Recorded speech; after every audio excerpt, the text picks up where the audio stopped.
hanga jaarraa 20ffaa kitaaba jedhu keessatti akka barraa'etti seenaa sirna gadaa Oromoo Maccaa keessatti seerri Makkoobiilii hanga tokko ibsameeti jira.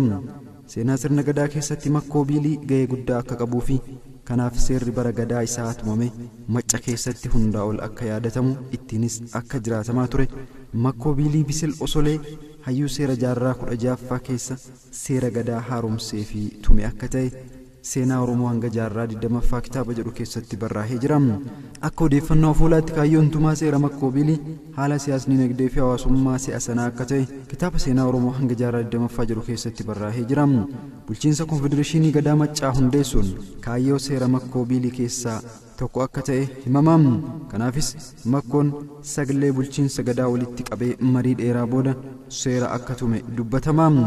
Salgeen bulchiinsa gadaa yeroo sanaa Makkoobiilii Nyaa'aa Dooroo fi Mutul Kulee Godaanaa Sennikaa Kendoo Bantii Bofoo Nadhii Furdisa Boonayyaa fi Yagguu Maatii yoo ta'an seerri Makkoobiilii hariiroo abbaaf ilmaa hangafaaf quxisuu gidduu jiru bifa maal qabaachuu akka qabu irraa eegalee waan ummanni sadarkaa hawaasaatti kabajuun irra jiru baasee jira.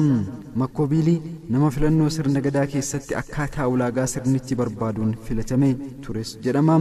Bulchiinsa sirna gadaa keessatti abbaa bokkuu ta'anii filatamuuf dandeettii sammuu qofa osoo hin ta'in gootummaa fi jabina qaamaa akkasumallee maqaa seenaa yookiin muuxannoo kuufame gahaa qabaachuun murteessaadha. Sababni ulaagaan kunneen ittiin barbaadaman ammoo ifa akka ta'ee fi kunis bulchiinsa keessatti milkeessuu akka danda'aniif keessumattuu jaarraa 17ffaa booda sirna gadaa Maccaa keessatti gootummaan ulaagaa filannoo olaanaa argatee ture. Ciminni abbaa bokkuu olaantummaa seerota gadaa mirkaneessa. Bara gadaa isaas bara ebaluu jedhamee yaadatama waan ta'eef seeronni inni labse ciminaan hojiirra oolchee seera abbaa bokkuu ebaluu jedhama. Seenaan Makkoobiilis irra caalaa kan yaadatamu sababa inni seerota haala yeroo san waliin wal simatan tumee ciminaan hojiirra oolchee fi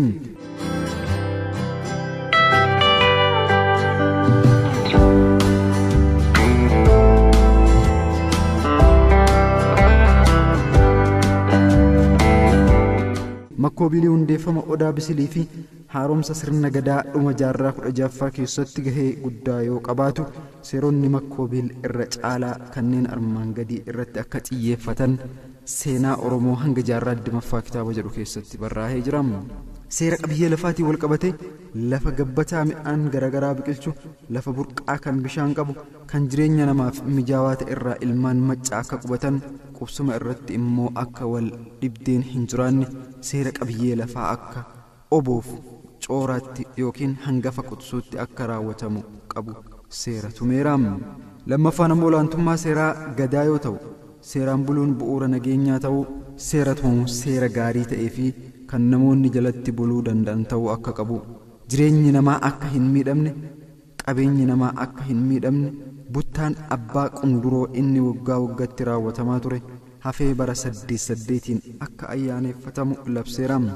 Ayyaanni masqalaa waggaa waggaan waggatti akka kabajamuu fi seerota kanaan alatti Makkoobiilii nama akka seera waaqaatti safuu bu'uura jireenya hawaasaa godheera.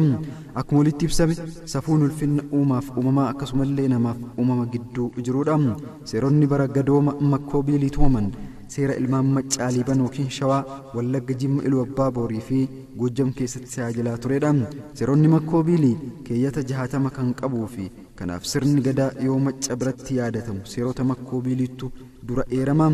Hanga har'aatti seeronni kunneen irra caalatti Leeqaa, Sibuu, Sayyoo, Tum'ee, Jaawwii fi Jimma biratti akka seera Oromoo ganamatti ilaalama.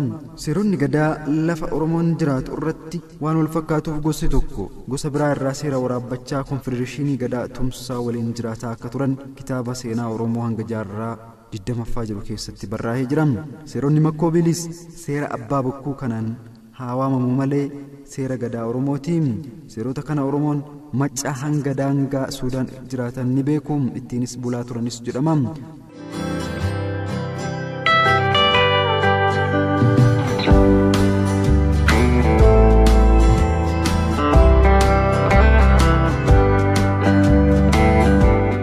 Maddoota seenaaf xinna hawaasummaa keessatti wirtuun muudaa walaabuu haroo walaabuu mormor yookiin walal jedhamee eerameera. maddi olaabuu kibba lixa godina Baalee Dalloo keessaa laga Gannaalee irraa kiiloomeetira 20 fagaatee argama. Maddi olaabuu odaalee gosa baay'ee yoo qabaatu akka seenaan himutti iddoon sun lafa caffee waliigalaa fi lafa muudaa ture. Odaa caffee waliigalaa ta'ee filatame maddi olaabuu madda heeraaf eebbaa ture. Haaluma wal fakkaatuun galmi abbaa muudaa madda olaabuutti argama.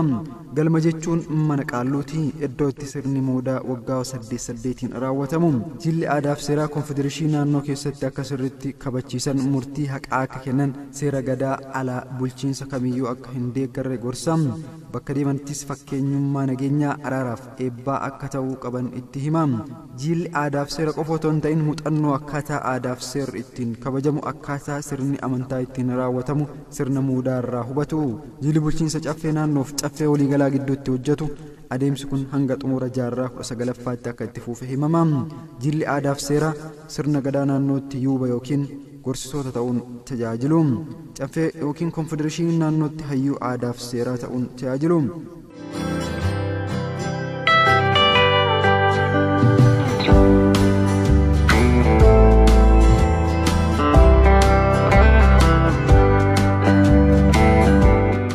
Sirni akka gadaa dimokiraatawaa ta'e keessatti hirmaattonni yeroo barbaachisutti wal arganii aadaaf seera dabe qajeelchuun murteessaa ture.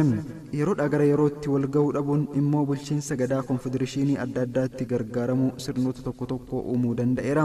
Sanarrattis bulchiinsa giddugaleessummaan konfedereeshinoota ciminaan geggeessuu dhabuun jijjiirama aadaaf qaawwa akka banes kitaaba seenaa Oromoo hanga jaarraa 20ffaa keessatti barraa'eeti jira. Macci raayyaaf karrayyuun sikkoo mandoo ituuf humbanni jaarraa 16-19ffaatti madda olaabuutti sirna muudaa geggeessaa turan. Waraana daangaa babal'ifannaa Minilik jaarraa 19ffaa booda muuda deemuunis ta'e sirna abbaa muudaa raawwachuun dhoorkame. Sababni isaas walitti dhufeenyi Oromoo tokkummaa Oromoo cimsee fedhii Minilik faallessuu danda'a jedhamee waan shakkameef ture. Akka afoola Oromoo Maccaatti hanga yeroo dhiyootti tumaan seerota durii kanneen akka seera Makkoobiil, tumaa seera Odaa Bisil, seera Burqaa Mormorii fi seera Walaabuu ni yaadatamu. Isaan kun immoo seenaa wirtuulee gadaa Maccaa keessatti ni mul'atu jechuudhaan kitaaba seenaa Oromoo hanga jaarraa 20ffaa keessatti barraa'ee jira.